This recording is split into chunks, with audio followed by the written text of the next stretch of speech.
Hello students. आज की इस क्लास में हम लोग एक बार फिर से स्टूडेंट्स की डिमांड पर हम लोग एक बार फिर से ऑब्जेक्ट ओरिएंटेड प्रोग्रामिंग होता क्या है इसको फिर से एक बार समझने का प्रयास करेंगे।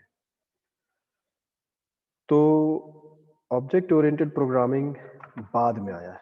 पहले नॉर्मल प्रोसीड्यूरल प्रोग्रामिंग था। वहां पर हम लोग बस जो काम कराना है उस काम को कराने के लिए कोड लिखते थे और काम हो जाता था। ऑब्जेक्ट ओरिएंटेड प्रोग्रामिंग का ज़रूरत महसूस हुआ, इसलिए फिर ऐसा एक प्रोग्रामिंग बनाया गया और पता चला कि ये बहुत सक्सेसफुल है और इससे बहुत तरह का काम अच्छे से माने बड़े प्रोग्राम्स को बनाने के लिए हम लोग ऑब्जेक्ट ओरिएंटेड का इस्तेमाल कर सकते हैं। ऑब्जेक्ट ओरिएंटेड एक्चुअली होता क्या है इसको समझने के लिए एक छोटा सा उदाहरण मैं रियल लाइफ लेना चाहूंगा। देखिए, अगर आपको एक कॉलोनी बनाना है, आपके पास बड़ा सा जमीन है, आप कॉलोनी बनाना चाहते हैं, बहुत सारे फ्लैट्स बनाना चाहते हैं, तो हम पहले क्या करते हैं कि एक नक्शा बनाते हैं कि भाई हमें मान लीजिए 10 20 50 100 फ्लैट्स बनाने हैं। तो हम पहले उस एक फ्लैट का नक्शा बनाते हैं कि ये फ्लैट हमारा ऐसा रहेगा, ये बेडरूम रहेगा, ये बाथरूम रहेगा, ये ड्राइंग रूम रहेगा, वगैरह वगैरह, ये सब हम एक नक्शा बनाते हैं। उसमें ये तय करते हैं कि ये फीचर्स होंगे उसमें।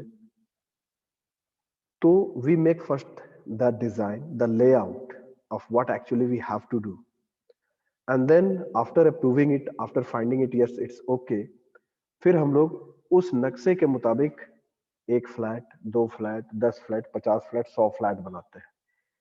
उन 100 फ्लैट्स में क्या है, सब कुछ कॉमन है। सब कुछ कॉमन है। क्यों कॉमन है? क्योंकि वो उस एक डिजाइन के आधार पर बना हुआ है। क्या है इसका संबंध ऑब्जेक्ट ओरिएंटेड से? हमें इसको अब समझिए, प्रोग्राम में हमें एक फंक्शन बनाना है, एक प्रोग्राम बनाना है जिसमें जिसका कोई काम होगा, जो कोई फंक्शन होगा। उदाहरण के लिए आप देखिए अपने सामने एक कोड मैंने लिखा हुआ है छोटा सा। मान लीजिए कि हमें एक ऐसा प्रोग्राम बनाना है, बहुत मामूली ही प्रोग्राम मैं ले रहा हूं कि हमें एक क्लास में 10 20 50 100 स्टूडेंट्स हैं।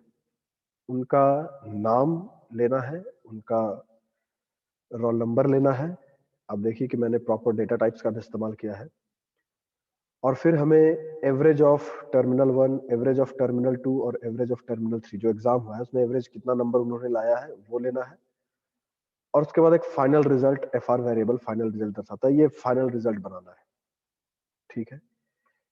तो ये काम हमें करना है, बहुत रियल लाइफ प्रैक्टिकल काम है। तो इसके लिए हमें क्या जरूरत है? कम से कम इतना डेटा का तो हमें जरूरत है। अब ये होगा कैसे? तो ये होगा, एक फंक्शन हमारा रहेगा जो इनपुट मार्क्स मार्क्स को इनपुट करेगा। एक और फंक्शन होगा जो फाइनल रिजल्ट कैलकुलेट करेगा। अब ये फाइनल रिजल्ट कैसे कैलकुलेट करेगा, ये मार्क्स कैसे इनपुट लेगा, ये आपको बताने का जरूरत नहीं है। या मार्क्स इनपुट जैसे होता है, इनपुटिंग का सारा फॉर्मेलिटीज पूरा करके इनपुट करा सकते हैं। कैलकुलेट, मान लो कि एक सिंपल सा बात कहा गया कि कैलकुलेशन ऐसे होना चाहिए कि 20% मार्क्स हमें टर्मिनल 1 से लेना है, 20% मार्क्स हमें टर्मिनल 2 से लेना है, और 60% मार्क्स हमें टर्मिनल 3 से लेना है, और उन दोनों सबको जोड़ देना है, और वही हमारा फाइनल रिजल्ट, वही वही फाइनल मार्क्स होगा। ये मान लो हमें बताया गया है ऐसा प्रोग्राम बनाना है, तो ठीक है, हम उसे बना लेंगे, कोई बड़ी बात नहीं। तो ये एक छोटा सा काम है। अब इसको देखिए ऑब्जेक्ट ओरिएंटेड में कैसे ट्रांसफॉर्म करते हैं हम लोग। सबसे पहले हम एक नक्शा बना रहे हैं, एक डिजाइन बना रहे हैं, एक ढांचा बना रहे हैं कि हमें करना क्या है। तो भाई हमें करना क्या है? मार्क्स इनपुट कराना है और रिजल्ट कैलकुलेट करना है। ये हो गया फंक्शन। अब इस काम को करने के लिए, मार्क्स इनपुट कराने के लिए हमें तो डेटा चाहिए। तो वो हम बताते हैं कि हाँ, बंदे का नाम चाहिए, उसका रोल नंबर भी चाहिए, और तीनों टर्मिनल से क्या नंबर उन्होंने लाया वो। तो इतना डेटा मिनिमम हमें चाहिए। तो वो पहले हमने डेटा सेक्शन में डिफाइन किया। और जो भी फंक्शन आपको करना है, जैसे हमें मार्क्स इनपुट करना है वो एक फंक्शन हो गया, रिजल्ट कैलकुलेट करना है ये एक फंक्शन है। और भी फंक्शन हो सकता है, लाइक हमें उसका ग्रेड बताना है, वो फर्स्ट किया है, सेकंड किया है, फेल किया है, ये भी बताना है, तो एक तीसरा फंक्शन भी हम बना सकते हैं। मान लो और कोई काम करना है तो हम अपने जरूरत के मुताबिक और भी बना सकते हैं। उस मुताबिक जो भी डेटा का रिक्वायरमेंट होगा वो भी हम डेटा सेक्शन में दे सकते हैं। तो नॉर्मली यही होता है हमारे ऑब्जेक्ट ओरिएंटेड में। हर प्रोग्राम को हम इसी नजरिए से देखते हैं। तो इसमें ऑब्जेक्ट ओरिएंटेड का जरूरत क्या है? यहां पे जरूरत अब आ रहा है जरूरत। देखिए, अब मान लीजिए हमें उदाहरण के लिए सिर्फ 2 स्टूडेंट्स का ही ऐसा करना है, तो हम क्या करेंगे? हम ये करेंगे, student S1 equals new student, student S2 equals new student. ये क्या हो रहा है? अरे यही तो हो रहा है, यही तो ऑब्जेक्ट बन रहा है। ये पहला ऑब्जेक्ट है, ये दूसरा ऑब्जेक्ट है। This is object oriented programming. अगर हमें 100 स्टूडेंट्स का मार्क्स अलग अलग इनपुट कराना है, अलग अलग उसका रिजल्ट ये करना, अलग अलग करना है, एक स्टूडेंट एक ऑब्जेक्ट है समझ लो, दूसरा स्टूडेंट दूसरा ऑब्जेक्ट है समझ लो, तो इस तरह से काम होता है। अब हमें अगर 100 स्टूडेंट्स का वो करना है, तो हम इसका एरे बना सकते हैं, या हम normal S1 S2 S3 S4 ऐसे 100 तक भी लिख सकते हैं, नॉर्मल वेरिएबल्स बना सकते हैं, या इसका हम एरे बना सकते हैं। अगर आप एरे सीख रहे हैं या सीखते हैं, सीखे हुए हैं, तो आप वैसे मान लो हमको 5 ही स्टूडेंट का वो हिसाब किताब करना है, तो बहुत आसान है।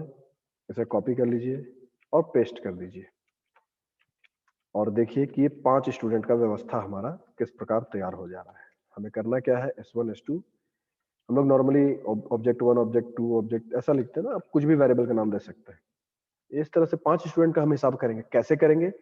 वो ऐसे करेंगे, S1 डॉट इन मार्क्स, ये जो हमने एक फंक्शन ये बनाया है, इसे हम कॉल करके हम स्टूडेंट 1 का मार्क्स इनपुट कराएंगे। उसी तरह से S2 का इन मार्क्स इनपुट कराएंगे हम। स्पेलिंग वगैरह सही लिखना होगा आपको। और इस तरह से स्टूडेंट 3 का, स्टूडेंट 4 का, सबका मार्क्स पहले इनपुट कराएंगे, फिर सबका हम कैलकुलेट फंक्शन कॉल करेंगे, और फिर सबका हम रिजल्ट डिस्प्ले करेंगे जैसे। तो यही है ऑब्जेक्ट ओरिएंटेड प्रोग्रामिंग। माने हमें स्टूडेंट का मार्क्स वगैरह काम करना था, हमने स्टूडेंट के को एक ऑब्जेक्ट के नजरिए से देखा, स्टूडेंट को हमने उस नजरिए से नहीं देखा, हमें जो काम करना है उसे हमने कोरिलेट किया कि हाँ एक ऐसा चीज बन जाए जो ऐसा ऐसा काम करे, तो हमने वो चीज बना लिया। क्लास बस एक ढांचा होता है, क्लास एक नक्शा होता है, क्लास एक डिजाइन मात्र होता है कि हमारा ऑब्जेक्ट कैसा होगा, हमारा ऑब्जेक्ट कैसा होगा, वो क्या क्या फंक्शन उसमें होगा। ये जो मैंने अभी आपको उदाहरण दिया था कि मान लीजिए आपको एक घर बनाना है, तो पहले आप उसका नक्शा बनाते हैं। देखिए यहां पर मैंने ये भी खोल के रखा है, ये देखिए। घर छोड़िए, मान लीजिए कि हमें ये बनाना है, घर बनाना, चलिए घर को ही देखें हम लोग। ये देखिए घर का नक्शा है। तो हमें जब घर बनाना था, हम पहले नक्शा बनाते हैं, यही समझ लीजिए क्लास है कि भाई इसमें ये फंक्शन होगा, ये फंक्शन होगा, ये फंक्शन होगा।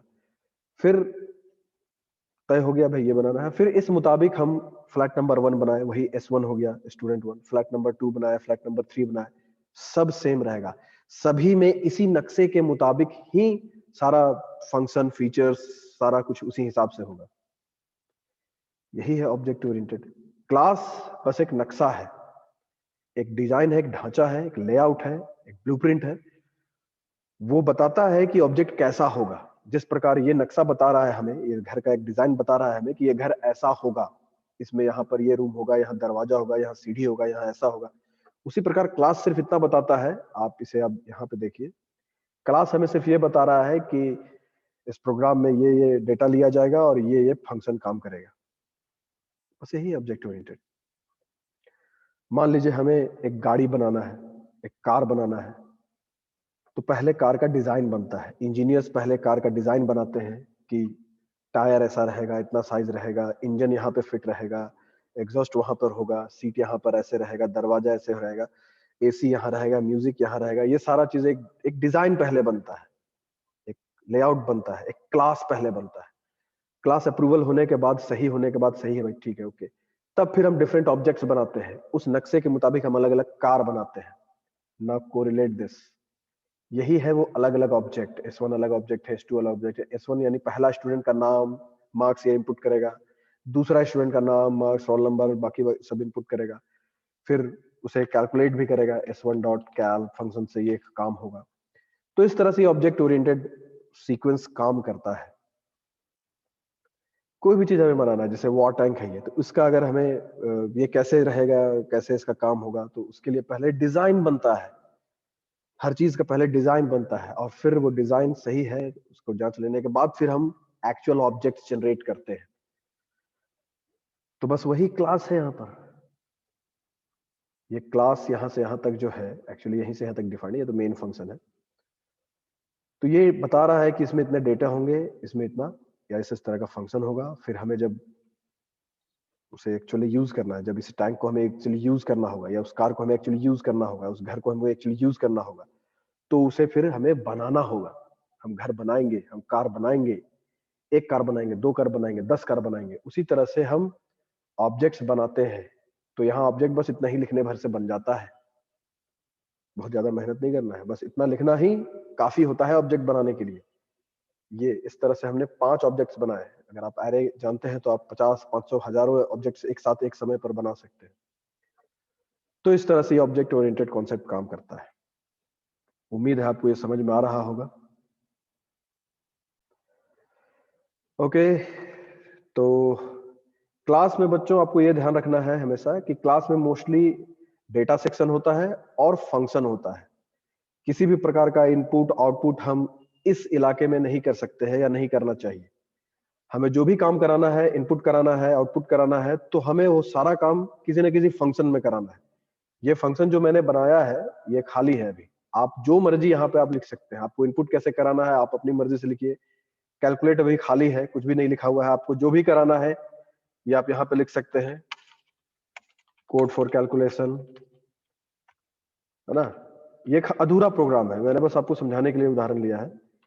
यहाँ पर कोड फॉर इनपुटिंग लिखिए, आप जो भी लिखना चाहे, आप जैसे भी लिखना चाहे। ये आप बोलेगा कि यहाँ पर आउटपुट और इनपुट हो तो ये सही नहीं है। ये जैसा कि मैंने बताया कि क्लास यहाँ से यहाँ तक बस एक ढांचा है, इसमें ये डेटा होगा और ये फंक्शन होगा। हाँ, जितना किस्म का इनपुट आउटपुट या जो भी कोड रन कराना है आपको इस फंक्शन के अंदर लिखना होगा।